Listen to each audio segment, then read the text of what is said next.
आपका पेनक्रियास सुबह 8 बजे उठता है और रात को 8 बजे सो जाता है, राइट। तो pancreas 8 AM to 8 PM active रहता है और 8 PM to next day 8 AM सोया रहता है। यानी कि आपके पेनक्रियास का यही सर्केडियन रिदम है जो आपको मेंटेन करना है। इसका मतलब ये हुआ कि जो पहला खाना आप खाएंगे वो सुबह 8 बजे के बाद खाएंगे, राइट। जब पेनक्रियास सुबह उठती है तो सबसे ज़्यादा ताज़ा होती है, तो सबसे ज़्यादा खाना, जो सबसे भारी खाना अगर खाना है सुबह। पेनक्रियास का सोने का टाइम 8 बजे है। अब अगर आप चाहते हैं कि बेहद बीमार पड़ जाएं, राइट, तो उसके लिए क्या करना पड़ेगा? पेनक्रियास जब सो गई है, अब आपका ये जो फूड है आप देख रहे हैं FOOD, ये आपके सुबह से लेकर रात तक का खाना है, राइट। तो आपने यहाँ पे क्या कर रहे हैं, 9 बजे मैंने ब्रेकफास्ट दिया, FO सबसे ज़्यादा खाना ब्रेकफास्ट, अभी ब्रेकफास्ट करके आ रहे हैं। अभी लंच करने जाएंगे करीब 1 बजे O, और डिनर आप कब करेंगे? करीब 6, साढ़े 6 बजे, 7 बजे डिनर फिनिश कर लेंगे। तो हमने क्या किया, ये जो पेनक्रियास का जो सर्केडियन रिदम है इसके बीच में आपका सारा भोजन रख दिया, राइट। इंपॉर्टेंट ये नहीं कि क्या खा रहे हैं, इंपॉर्टेंट है कि कब खा रहे हैं। एक ही चीज जो बहुत अच्छा न्यूट्रिशियस नहीं भी है, लेकिन अगर सर्केडियन रिदम के बीच में खाएंगे तो बॉडी उसमें से न्यूट्रिशन निकाल ही लेगी, और वो एक अच्छी चीज जैसे फ्रूट, वेजिटेबल्स सर्केडियन रिदम के बाहर खाएंगे तो वही बॉडी के लिए टॉक्सिक बन जाएगा। वो क्यों? क्योंकि आपका जो पेनक्रियास है वो सुबह रात को 8 बजे सोने चला गया, लेकिन आपने 10 बजे खाना खाया अपना आखिरी भोजन। कई लोग करते ना, हमारे घर में 7 बजे तक डिनर कर लेते हैं क्योंकि ये सब इम्प्लीमेंट किया हुआ है। लेकिन सोने से पहले मेरी बीवी फ्रिज खोला, कुछ उठाया, मुंह में डाल लिया, अरे इतना सही तो है, लेकिन इतना सा जब मुंह में डाल लिया तो आप क्या कर रहे हैं, पेनक्रियास जो सो चुका था उसको जगाया, भाई साहब उठो, पहले तो ये जो काजू दिया ना इसको डाइजेस्ट करो, है ना। तो जब आपका पेनक्रियास दोबारा 10 बजे उठा, अब वो 12 बजे सोएगा, तो सुबह जब वो उठेगा और थका हुआ उठेगा, राइट, जिससे आपकी ब्लड शुगर बढ़ेगा, ब्लड प्रेशर बढ़ेगा, बॉडी पे बोझ बढ़ेगा, बीमारी की शुरुआत हो जाएगी।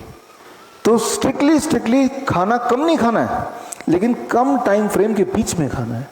जैसे ही आप ये करते हैं तो पेनक्रियास राइट टाइम पे सोएगा। और जैसे मैंने आपको बताया कि अगर एक भी चीज़ की स्पीड सही होगी तो बाकी चीज़ों की स्पीड सही होगी ही होगी।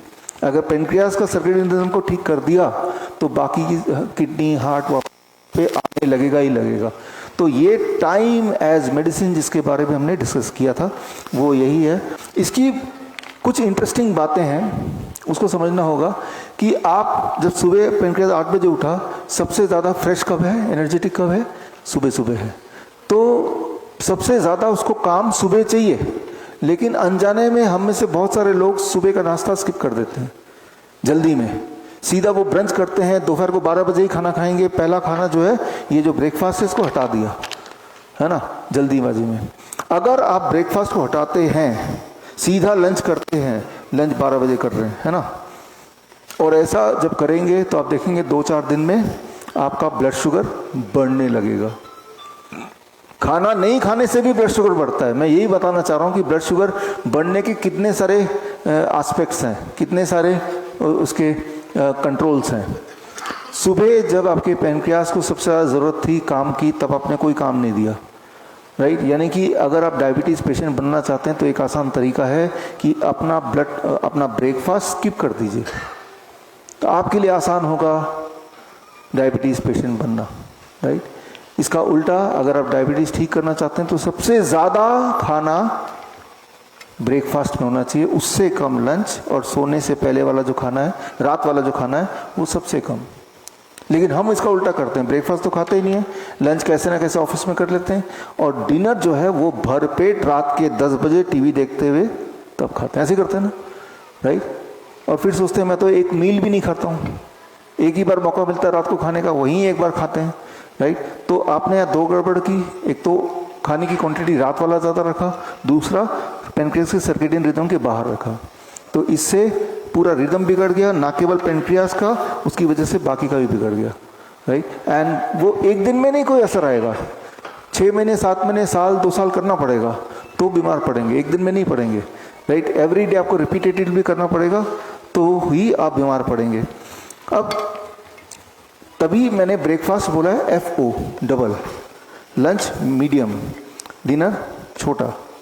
लेकिन इसका उल्टा कर लें, उल्टा कर लिया मैंने कि ब्रेकफास्ट सबसे छोटा किया, लंच को मीडियम रखा, डिनर को सबसे ज़्यादा किया। अगर ये करेंगे तो आपका ब्लड शुगर हर दिन थोड़ा थोड़ा बढ़ता रहेगा, 1 महीने में 50 यूनिट तक बढ़ जाएगा, mg पर डेसीलीटर बढ़ जाएगा, यानी कि आप डायबिटीज़ की रेंज में आ गए। तो total quantity of food is same, timing is also same, but the sequence of मतलब जो क्वांटिटी है वो उल्टा है, कम ज़्यादा और ज़्यादा। तो हमें ये करना है कि सबसे हैवी फूड कब खाना है? सुबह खाना है। आपके दिमाग में हैवी फूड का डेफिनेशन क्या है? 2 पराठे खा लो, आलू पराठे तो हैवी हो गया, यही बोलते हैं ना। तेल मक्खन लगा के खा लो तो हैवी है। हैवी क्यों बोलते हैं आप? क्योंकि 2 पराठे अगर खा लिया तेल मक्खन वाला तो दोपहर को 2 बजे तक भूख नहीं लगती, तभी तो हैवी है ना। दैट इज योर डेफिनेशन कि हैवी का डेफिनेशन ये है कि अगर मैंने सुबह 2 पराठे या 3-4 पराठे खा लिए ना, फिर दोपहर तक छुट्टी, कोई भूख नहीं लगेगी। That is your definition. भूख क्यों नहीं लगेगी? क्योंकि वो जो पराठे है पेट में ही पड़ा हुआ है, अभी यूटिलाइज ही नहीं हो पाया ठीक से, क्योंकि वो धीरे धीरे डाइजेस्ट होता है। कई घंटों में वो पराठे आपकी बॉडी मुशक्कत करेगी, तब जाके वो डाइजेस्ट होगा, इसीलिए भूख नहीं लगती। ऑन द अदर हैंड, आज सुबह अभी जो नाश्ता करके आए हैं, भरपेट फ्रूट्स खाने के बाद भी 1 घंटे के अंदर भूख लगती है, देखा आपने, है ना। तो यानी कि एक अंदर जो फ्रूट्स आपने खाए उसके एक एक न्यूट्रिशन बॉडी के एक एक सेल तक पहुंच गया। तो ये हैवी फूड कि बॉडी के हर सेल तक न्यूट्रिशन पहुंचा दिया, तो this is very very heavy to the body. तभी जाके आपके पेट खाली हो गया और आपको भूख लगी।